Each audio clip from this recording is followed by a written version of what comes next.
The key is, don't be scared. In the future, there's going to be more people, and they're going to want to live somewhere. Yep. And we've got our business plan for Australia is immigration. So here they come, and they're coming with skills and money, and we've already got a rental shortage. So you're not going to have trouble renting it out. You're listening to Property Investor Tales, stories from the front yard. Here's your host, Tabitha Bright.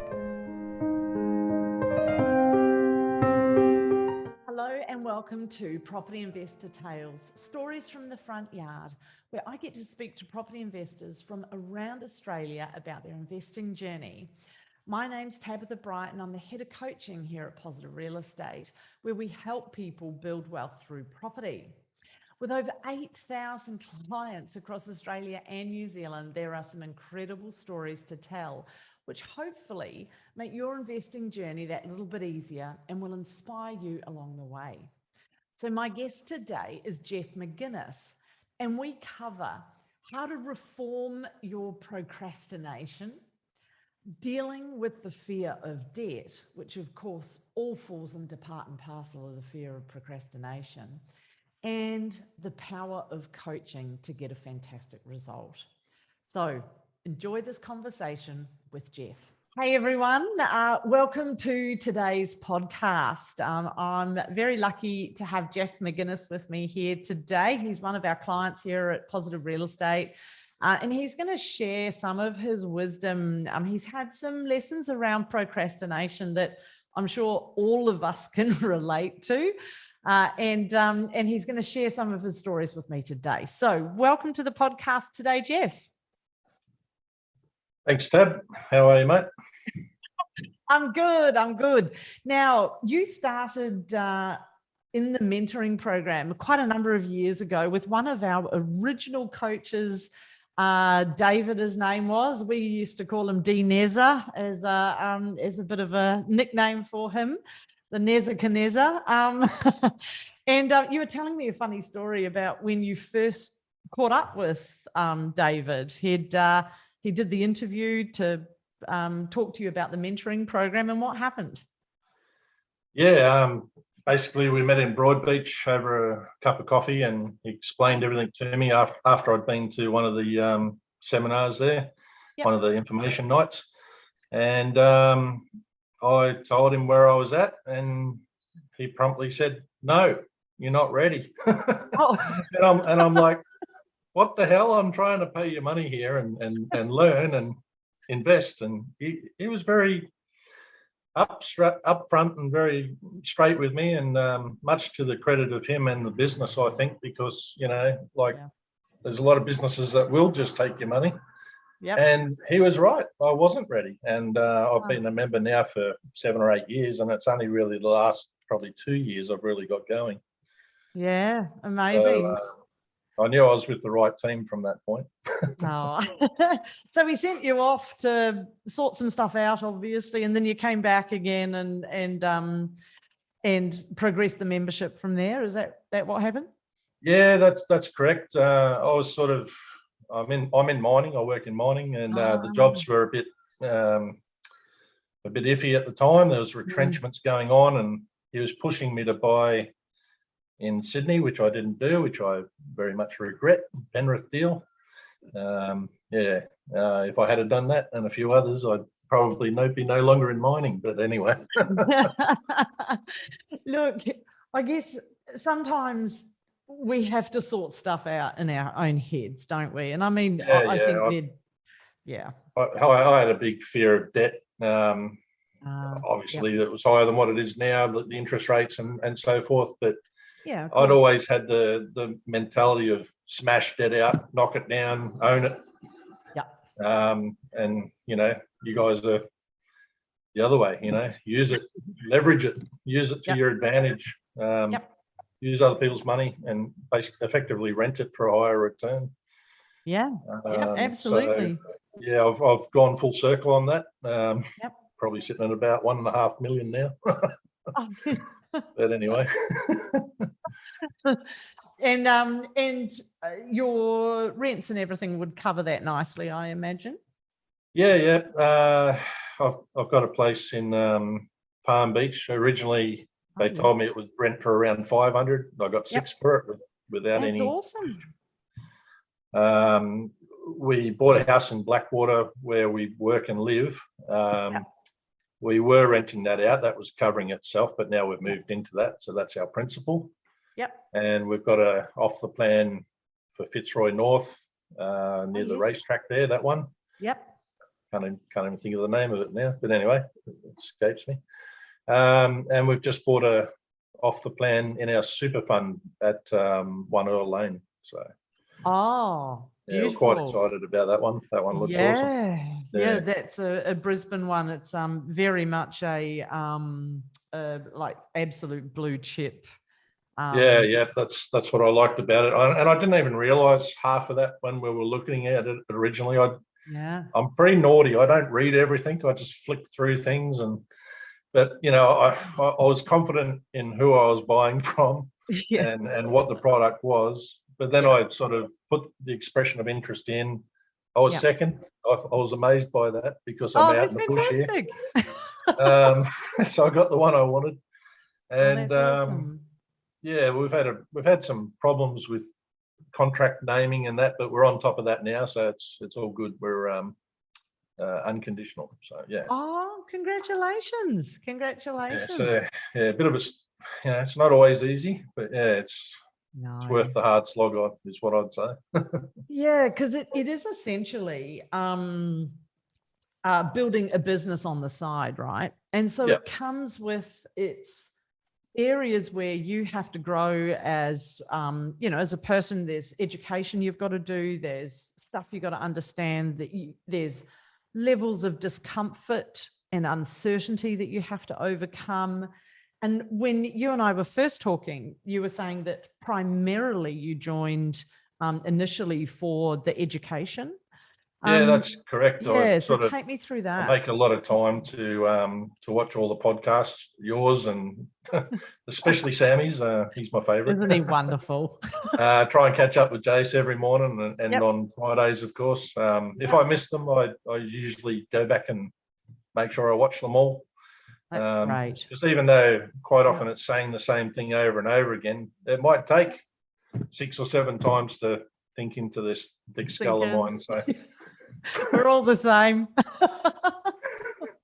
But education's definitely the key. And I was a procrastinator. I'll admit it. I should have done it all years and years ago. But anyway, when I was 21, I told everyone I'd be retired by 30, and now I'm 48, and I'm doing it all in the last 2 years. We'll get you there. But it's interesting because you brought up 2 really important points. There's the education side of it, and there's the taking action side. And so if you only do education and you don't take action without stating the absolute bleeding obvious, you can be the most learned person in the world, but your situation doesn't change, right? Yeah, that's correct. And I think what you've done really well in the last couple of years is you've got to that point, and we all take different times to get to that point where you have been able to take action. You've bought and sold property over the years. You've been successful in your investing, but there were also some lessons there, right? Because this whole thing. I was effectively a trader, as Jace would call it. I was in and out. Tin pot turkey. What does he call them? But anyway, I had some good success, but it would have been a lot better if I'd held them. 100%. A couple on the Gold Coast, three properties, and a couple I didn't go ahead with. But anyway, tell me a little bit about that, because let's start with Hervey Bay, and then we'll talk about Burleigh. Yeah. Yep, sure. Hervey Bay, we bought a block of land. It was in 2007. Should have had the warning bells on, but anyway.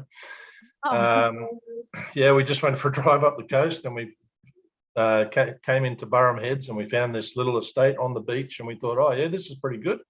Yeah. And we secured a block right across the road from the beach, effectively, for $239. Wow. And I thought, hey, we could live here one day. This would be cool. And the river just down the road and so forth. Yeah. After that global financial crisis, everything, hit the wall, so to speak. Yeah. And it went as low as $88,000, if I remember correctly. Wow. Should have bought 5 more, But anyway, the house next door sold for 288, and that was a fully built 5-bedroom, 2-story house. So Right. I could have So got you that felt- one, but I didn't. Yep. My thinking was to pay the debt down Mm. and then build, and always have a small debt. I was always scared of debt. So where did I go wrong there? We looked at building a very nice home, 2 stories for 275. We waited 8 years, paid the debt down, and we spent 260, and we got a 1-story. Right. So that was the opportunity cost of waiting. But anyway, we made a profit and sold that, and now we've moved on, obviously, into where we are. And got a couple more. So I just want to pause here for 2 seconds, because there's some lessons here, and I just like to highlight so people pick up the detail of what you're saying. So you bought some land. It was 288,000. When you buy land and you don't have a property on it, it can impact your servicing because there's no rental income associated with the debt. Absolutely. So essentially, this can hold you back from an investing perspective, because the bank says, well, you've got to service this debt and there's no income.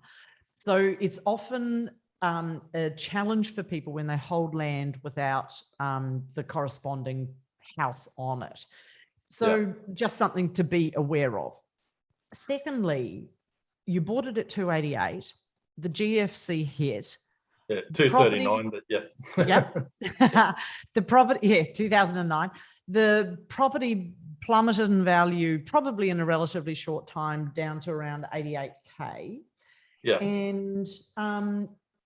And I know a lot of people, because we were coaching people. I don't think you were part of Positive Real Estate back then, were you? Not that early, I don't think. No. So we've coached a lot of people through the GFC. And I remember looking at even my house prices here in Melbourne, and they dropped a good 200K before bouncing back up again. Yeah. There is this fear around these big events that people have that stop them from investing. And, at the moment, it might be that interest rate rises are on the horizon. Yeah. And people go, whoa. And we'll talk about this in a second, your experience talking to someone about it, because people go, oh, I'm either going to sell, or I'm going to hold and wait and not take action, because there's this fear of something bad happening. Now, with the global financial crisis, absolutely not taking away from that. It caused some real chaos. But then we saw properties rebound after that. So how fast after that did Hervey Bay climb back up? Because I know it took about 18 months for my Melbourne property to bounce back up. But Hervey, because it's regional, might have been a bit longer. It was a lot longer. Yep. It was very, very stagnant for a long time. There was small increases that had dropped back again. Right. It wasn't until 2020 I started to notice things were moving, starting to sell. And I thought, hey, we better get onto this and build, because this could be our chance to get out. And it was. Gotcha. I think Winston Churchill said it best: never fail to take advantage of a disaster, or something along those lines. And that was COVID, I take it. Yeah. So we built, and we lost the story because we waited so long. We paid our debt down, inflation. we had a good deposit, but we lost the story. Yeah. Still a very nice house, but it was full of disasters along the way. So we just didn't feel good about keeping it. So we sold it. So you decided to sell it. Yeah.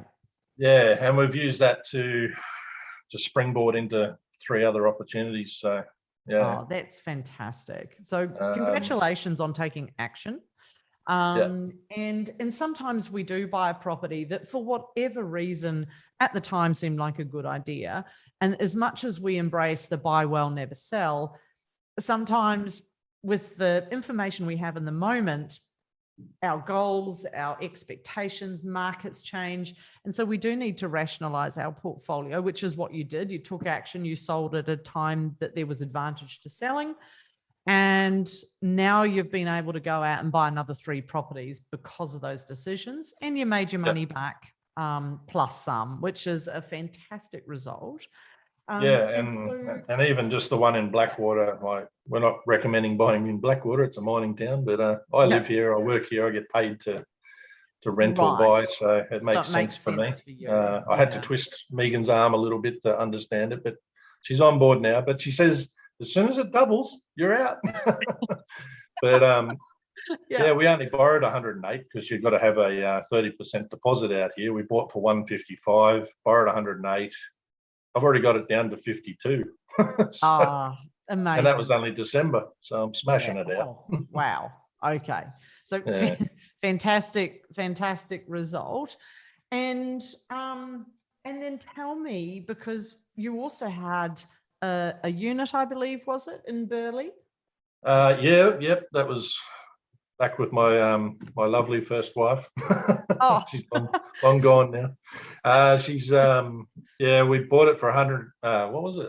78,000 fully furnished in the Aussie resort on the highway. So the beach side of the highway, but on the highway. But a little one better.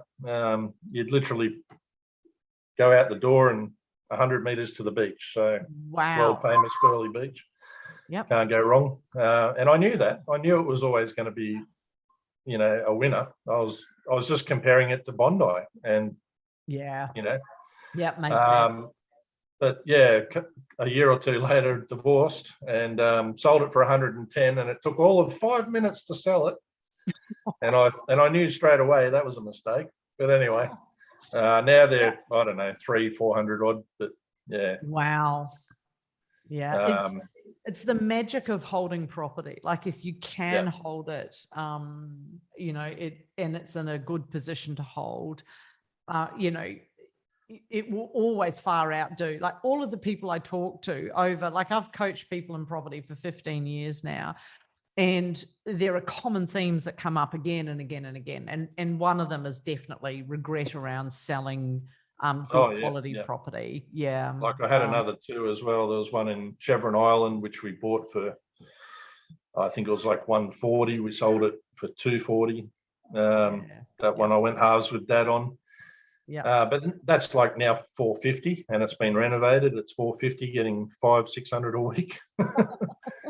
And another one in Sunset Boulevard, which I don't know the value of that now, but we bought that for 272 and sold it for about 290. It wasn't a very good one, but now it's probably, I don't know, it's probably 5-6, but who knows. Yeah, it's funny, our definition of isn't good, because often we have these expectations around property too, that it's going to do something in quite a short period of time. And and I'll give the Brisbane market as an example. A lot of people have been frustrated with the Brisbane market because it took a good 10 years to suddenly do its part of the cycle. But sometimes that's just property. And I mean, you and I are of a similar age, I'll say. You're younger than me. I've got 5 years on you. I'm 53. Oh, you look younger than me. Try working in mine. No, it's just the good lighting that Jason buys. Makes us look all glossy. But I'm always paranoid. I'll see people in the flesh and they'll go, you don't look anything like you look on Zoom. It'll be all wrinkles and bags. You should see me coming off a night shift. I can imagine. Yeah, fair point. Now I've forgotten where I was going with that one. Sorry. No, it's me. I was trying to be funny, and then I've lost my train of thought. But I think it was around. What was it around? What was I just saying? Something around. Talking about regrets. Yeah. Can't remember. We'll move on. That's I'm sure it'll come back. Someone will find that funny. I'm sure it'll come back to me. It teaches me, like Marcus, who's in charge of all our content, he's always like, make your notes. And I do. Yeah. I'm a prolific note taker, but clearly I forgot that one. So if we come back to your properties, there's been, once again, some clear lessons. Don't procrastinate. Because that's the big one. Yeah, that's the biggest one that you really want to make people don't be scared of debt. I was terrified of it, but it held me back no end. So, use it. You can't save yourself wealthy. No, you can't. No. And tell me a bit about the conversation you had with somebody on one of the Facebook groups just recently, because I thought this was really important. Yeah, it was just last night. It was off I think it was a Financial Review article, and they were talking about interest rate rises, blah, blah, blah, the end of the world, the usual. And there was a young bloke there going, oh, I've got a unit in Alex Headlands. And I'm like, should I sell it? And I'm like, dude, no way, keep it.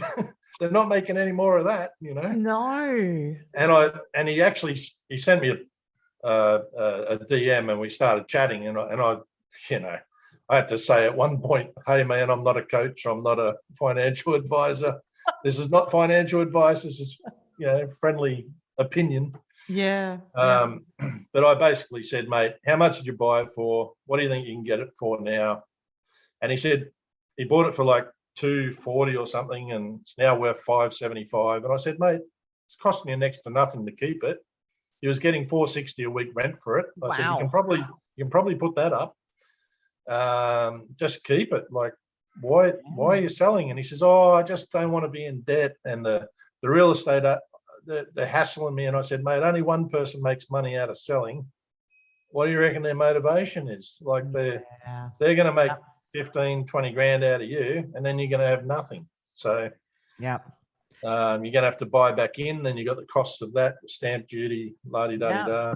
It all adds up. Capital gains, blah, blah. But yeah, it was just a friendly chat, and I think I've convinced him to keep it now. But he had another property in Bowen, which he lived in. I said, mate, that's the one you want to pay off. Yeah. It's never gonna go up like Sunny Coast. Well, it might. It is a beautiful spot. You never know. Eventually, but it's a long way away. Yeah. It doesn't have the infrastructure that Sunny Coast. Yeah, but that was where he's working and living. And I said, mate, smash that debt out. That's the one you should be, not scared of, but getting rid of. I had to say, I'm not an advisor. I thought people are getting sued now for. No, as long as you've stated it quite clearly, I'm sure you're pretty safe. Anyway, I think I helped him out. I said, thank me when it's worth $1 million. We'll have a beer. And so tell me, is there anything outside of the education and the don't procrastinate, don't sell when you don't need to, any other life lessons? So for somebody that's starting out on the journey, they're nervous about it, they're worried about making mistakes, they might be worried about debt, like you said. They may not have a community around them. A lot of people that I talk to feel like they can't talk to their family about what they're doing or wanting to do, or their friends, poo-poo their ideas. Yeah. What would you say to someone just starting out that's really nervous about it, but wants some financial choices? Because that's largely what this is about in the long term, right? Is having financial choices. Yeah, and that's where I've been myself. Like, I can't talk to my friends and family about it at all. Okay. I've actually lost friends over it. Like, they'll literally argue with me against what I've been educated on. And I said, I'll say to them, how many hours a week do you watch podcasts and educate yourself? 0. But they've got an opinion on everything, and dangerous. well they say, like, everyone's got one. I won't even go there. But anyway, the key is, don't be scared. In the future, there's going to be more people, and they're going to want to live somewhere. And we've got our business plan for Australia is immigration. So here they come, and they're coming with skills and money, and we've already got a rental shortage. So you're not going to have trouble renting it out. So the only thing really is possible interest rate rises. Well, that's going to happen anyway, up and down. Yeah. You've got to, for me, it took a long time, but you got to get your head around knowing that you're using someone else's money at, say, 2 or 3%, and you can get maybe 5 or 6% back. So you're making a profit. It's like a business, plus your tax deductions and so forth. And hopefully a bit of capital growth along the way. I've definitely seen it. Not always taken advantage of it. Certainly not to the best of my ability. But that's time in the market. Get in and stay in. It is time in the market. These gurus on here, they tell you all the time what to do. Just listen to them. I think sometimes Sam just about loses his mind. He says the thing that stuffs most property investors up is not the property. It's people, because Yeah. we get inside our own heads and we start, churning stuff over. I've been guilty of it. I'm sure 90% of investors can put their hands up and say they've made a decision based on fear, uncertainty, boredom is a massive one. People just get bored. The amount of clients, and I'm so grateful that they come and sit in front of us, that come to me and go, oh, what should I do with this property? It hasn't done anything in the last couple of years. And I'm like, have you got the rents up? Have you, like what's the... Hang on to it. Don't get rid of it. Should I sell it? What do they say? 6 years you've got to wait before you get some movement on average. Has it been 6 years? No. Wait 10. Wait 15. Whatever it takes, you a job. Just do it. But anyway, I know what you're saying. Like one of mine, I sold for divorce, and I didn't buy two more because of that. One was Kira and one was Jugan. Kicking myself. There's an easy million or two. It does hurt when you look back sometimes, doesn't it? Yeah. And I'm tired of working. I'm 48. I'm in the mines. I don't want to do it for much longer. Bouncing around and getting bombed with 300-ton rocks. Wow. I've had enough. So, this is my exit strategy, and I know it's going to work. Absolutely. And just getting back to that advice, it's just get in there and do it now and trust yourself. Stay the worst you can do is go bankrupt. And that's not going to happen if you buy smart, No. So there's some key rules around that stuff, right? You buy well, you do your numbers, you expect to wait 10 to 15 years in the market. When you get the chance, you can start paying down debt. Once you're out of your acquisitions phase, we just chip away at the debt nicely. Use your tax deductions to your advantage. And if you've got buffers in place as well, then you can weather the bumps and the scrapes, because all the big black swan events, the COVIDs, the GFCs, all of those things, they usually, if you're in sound areas, and regional, as you know, can take a hit and not recover as fast. But the main economic centers, they go up and then they might go down in a big event like that, and then they bounce and rebound back up again. Usually statistics show us in a 2-year time frame, which is awesome. So it's not long, eh? It's not. So it's not that we have to worry about. That's the stuff that keeps people awake at night, but it's not that we have to worry about. It's we can't mess with it and try the flipping, the selling, the worrying. And I think this is where, if you don't mind me saying, positive can help, and where clients do see it through the long haul, because you can sense check it. You can go, Tab, what am I going to do with this property? Like it's sat quiet and it hasn't done anything. And it's like, okay, well, do you need to sell it? We go through all the bits and pieces. No. And you were talking about rents going up. You're familiar with SQM research and checking the vacancy rates? I never do it, but I've got faith like you wouldn't believe in you guys. But I reckon Sam's got a crystal ball, but I know they mention pretty much everything he says seems to just happen. It's like magic. But anyway, he's pretty good, Sammy. And his take on future and what's going to be good. It's just like, wow, how does he come up with that? But anyway. I know what you're saying. Do the research, and you can, a lot of people have got their graphs. I've heard other people on your podcast talking about they're watching their spreadsheets, and I don't do any of that crap. I trust in what I'm doing, and I just do it. But I'm not built that way. So I know if I buy right and I hold it, and if I have any doubts, talk to my talk to my coach. Talk to the couch, you're not going to get much there. Talk to your coach, surround yourself with good people, and reinforce your beliefs, I guess. Fantastic. And just do it. And so my last question for you, and you might feel like you're repeating yourself, but like you and I were saying, sometimes repetition's not a bad thing.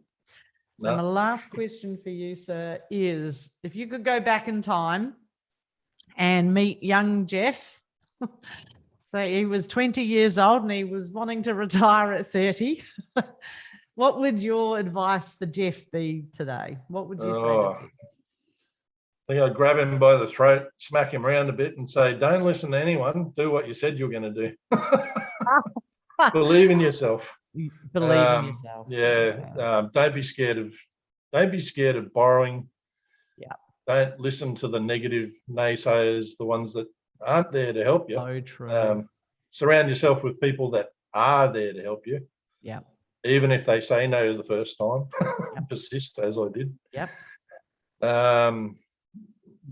So just get out there and do it. Yeah. Oh, well, fantastic advice. There's a saying that I love, that I use a lot in my life, whether it's investing, my running goals, because I'm a mad runner, as some people know, and other bits and pieces, is the results that you want are in the work that you're avoiding. That's right. I always think of that when I get frustrated. I'm like, what? This isn't working. I'm not getting the result, and I always know what I'm not doing.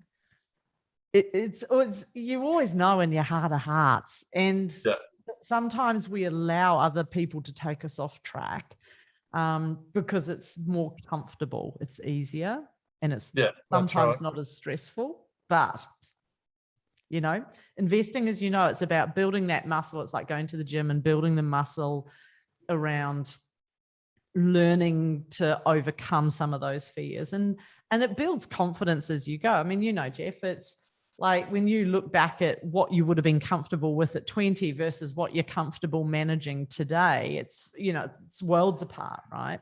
Yeah, that's right. You just build it by doing it. I know I've got winners behind me. Megan, she's got the whip out. Get it done. Save. Megan. And now this year she's holding me back. She's saying, wait until this one settles, wait until that happens. And I'm like, no, I want to go again. Now she's actually doing the right thing and probably just slowing me down a little bit. But anyway. Yeah. She'll be slowing you down for a reason. Oh, there's a reason. Yeah. Absolutely. Yeah. Just make let sure one settle, let the banks get their head around it and whatever. Yeah, we don't want to panic on the other end. Yeah, that's right. Yeah, awesome. Surround yourself with legends. You can't go wrong. Yes, well, ditto. We surround ourselves with legends like yourself. You've done an amazing job, and thank you so much for being part of today's podcast. I think pleasure. A lot of people will get a lot out of your straight talking style. It's been an absolute pleasure to interview you today. So thanks so much, Geoff, for coming on board. No worries. Thanks very much, Tabitha. It was a pleasure, mate. Cheers. Hey, thanks for listening to Property Investor Tales. Remember to subscribe so you get notified every time a new episode drops. As you can guess, I love hearing people's property investor tales. So if you'd like to share yours, then please get in touch with me via email at propertyinvestortales@positivementor.com.au. We would also love your feedback, and I would appreciate a 5-star review over on Apple Podcasts or Spotify. Remember, you can watch all of these podcasts over on YouTube at Positive Mentor or at positivementor.com.au. Until then, take care, happy investing, and bye for now.